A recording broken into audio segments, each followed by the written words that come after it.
Alright everyone, time for a review of the next episode, and which is Simon Said. An old man, Dr. Jennings, is walking down a sidewalk.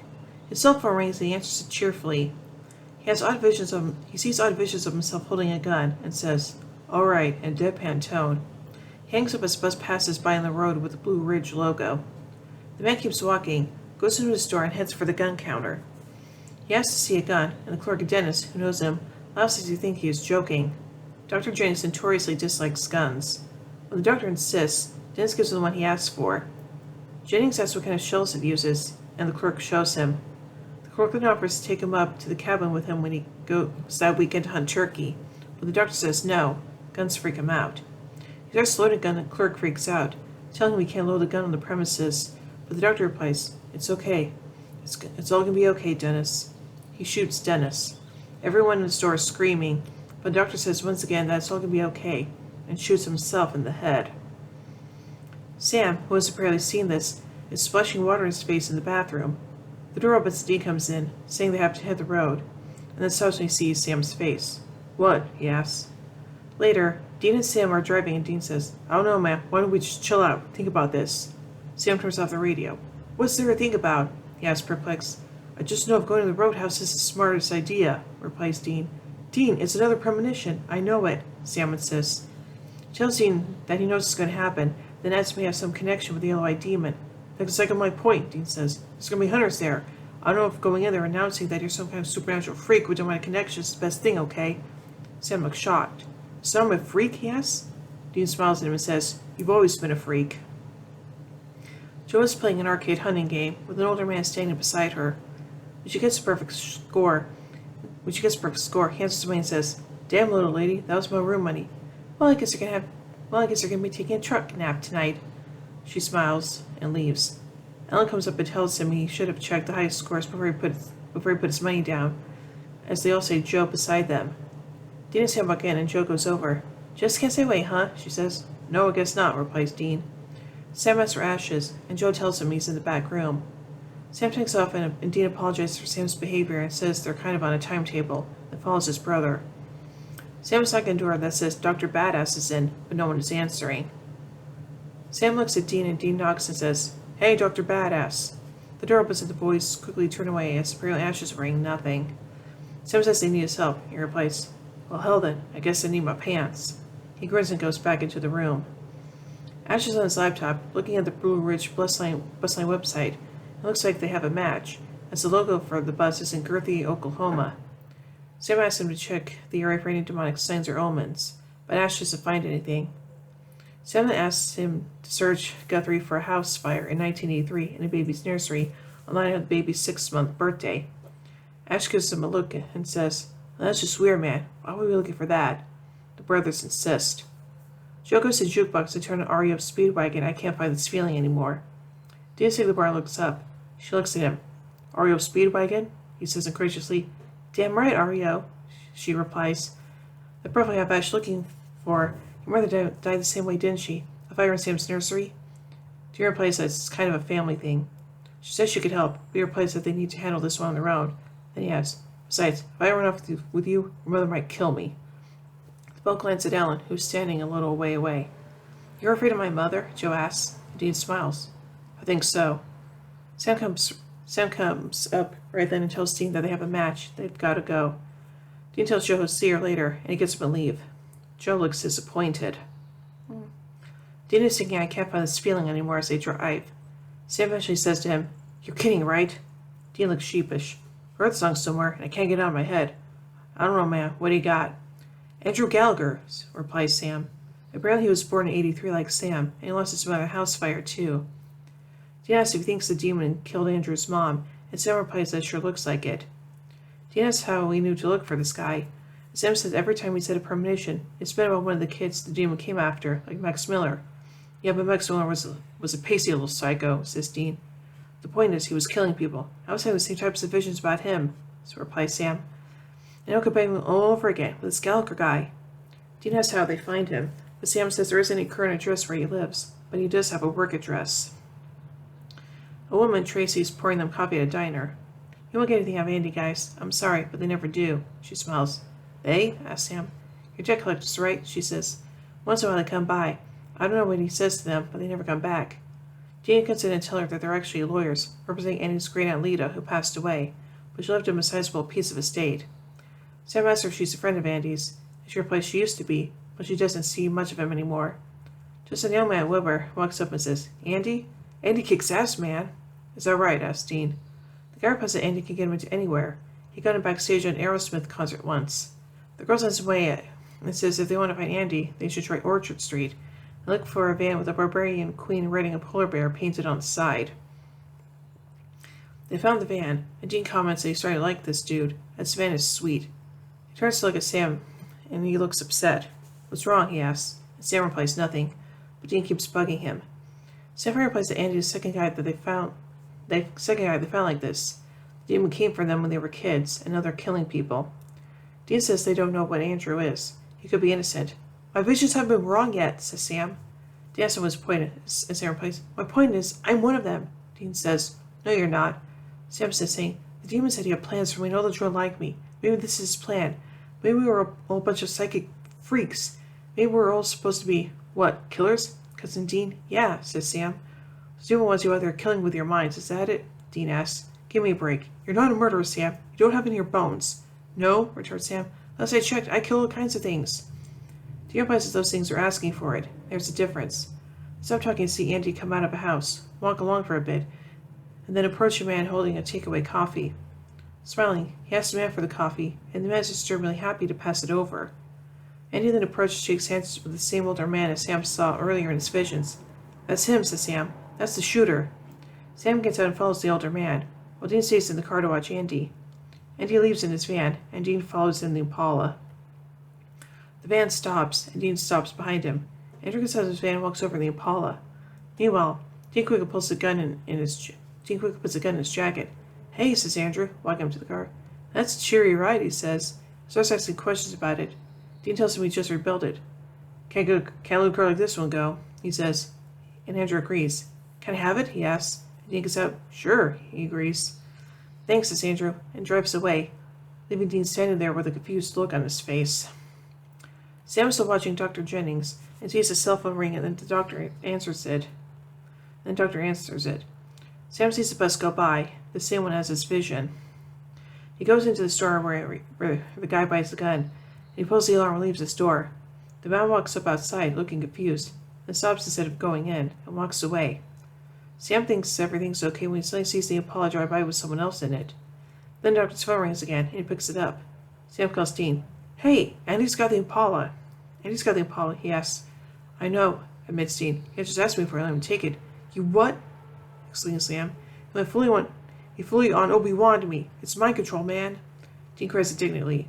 While Sam is distracted, Dr. Jennings suddenly walks out onto the street and is hit full on by the bus. Paramedics are taking the body away, while Sam and Dean are nearby. I came to him at the gun store, says Sam. I thought it was okay. I thought it was past it. I should have stayed with him. Andy walks into the diner and Weber. The same young man from earlier comes up to him.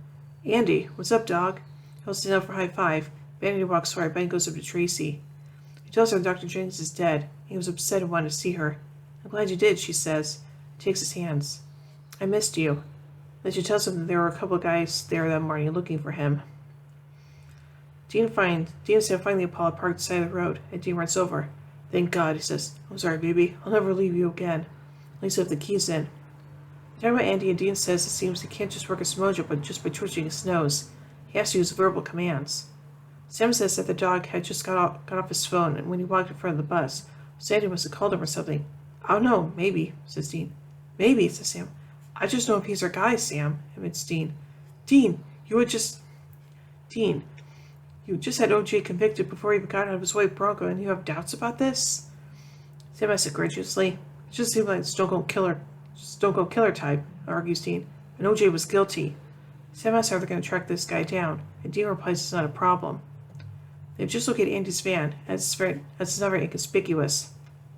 Dean opens the back of the van and looks inside. Instead of a disco ball, it paints some tigers on the sides. Dean says it doesn't look like a serial killer's lair. There's no clumpings on the wall or scissors stuck in victims' photos. Sam finds some thick books inside and says some pretty heavy reading. The boys are sitting in the Impala.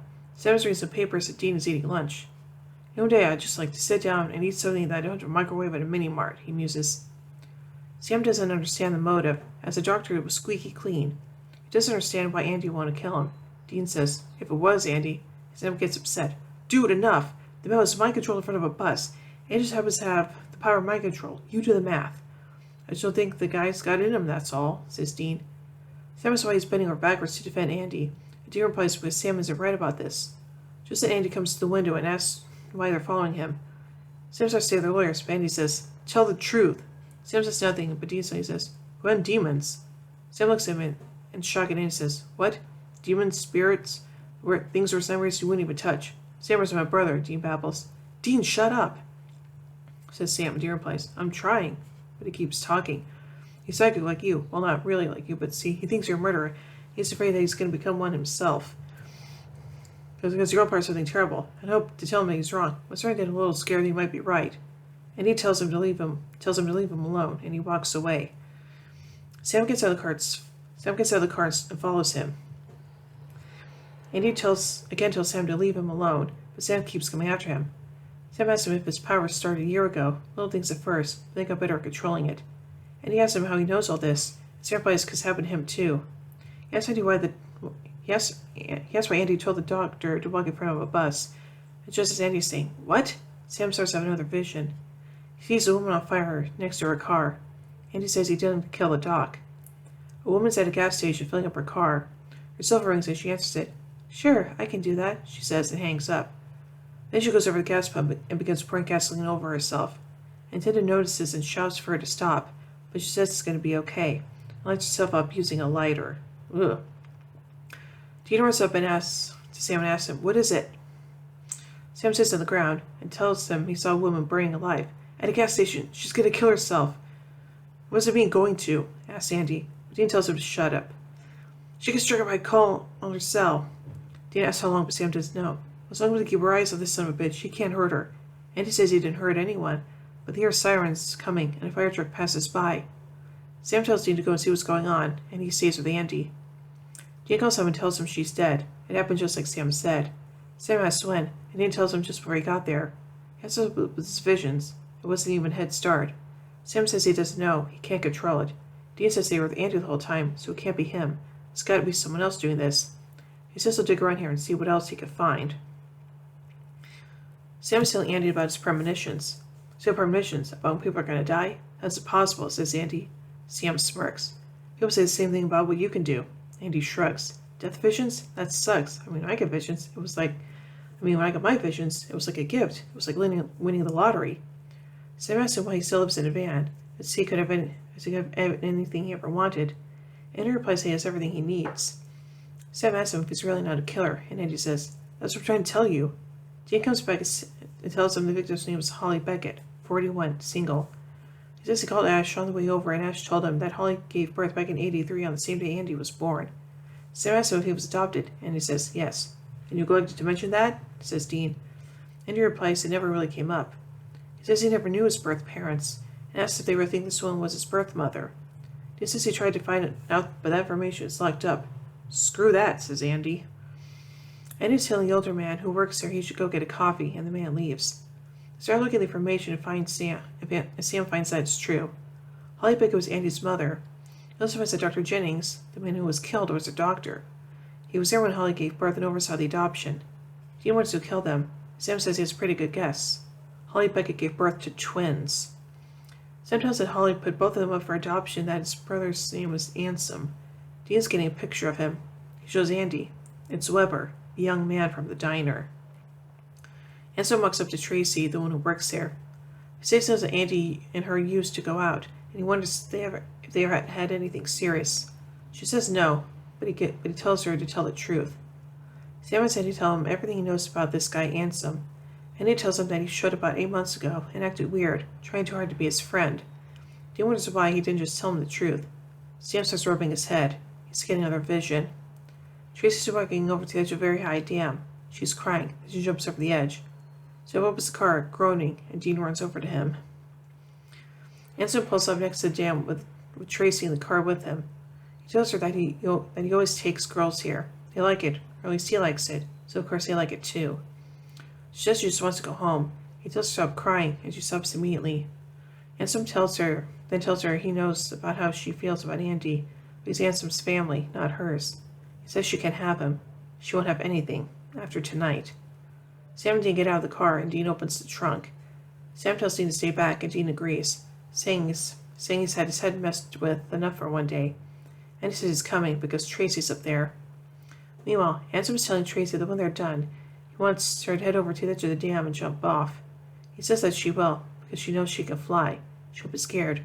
Because you can fly, right? He says. I think so, she says. He tells her to just say to herself that everything is okay. Suddenly, the windows break beside him, and Sam is there holding a gun. He tells him to get out of the car. You really don't want to do this, says Ansem. But Sam hits him in the face and drags him out of the car. And he takes Tracy outside the car. Sam is projected over Ansem's mouth. He tells Andy to let him handle this. Suddenly, Sam is overhead by a big branch. Tracy did it. Andy tells Tracy to stop it, and she stops. Andy looks over at Ansem and asks him how he did it without verbal commands. Ansem tells it was practice. If we have to, you can use this, he says, and touches his head. Andy goes to attack him, and Ansem says, back off, Andy, or Tracy's going to do a little flying. Andy turns around and sees Tracy standing at the edge of the dam, ready to jump. Ansem tells Andy he's stronger than him. Andy steps back. Just please don't hurt her, he says. Ansem asks him not to be mad at him.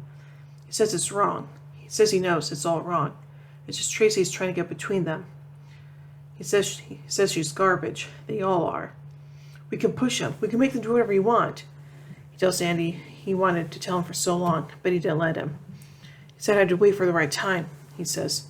Who? Asks Andy. The man with the yellow eyes, replies Ansem. Meanwhile, on the ground, Sam wakes up. In my dream, he said I was special, says Ansem. He told me he has big plans for me.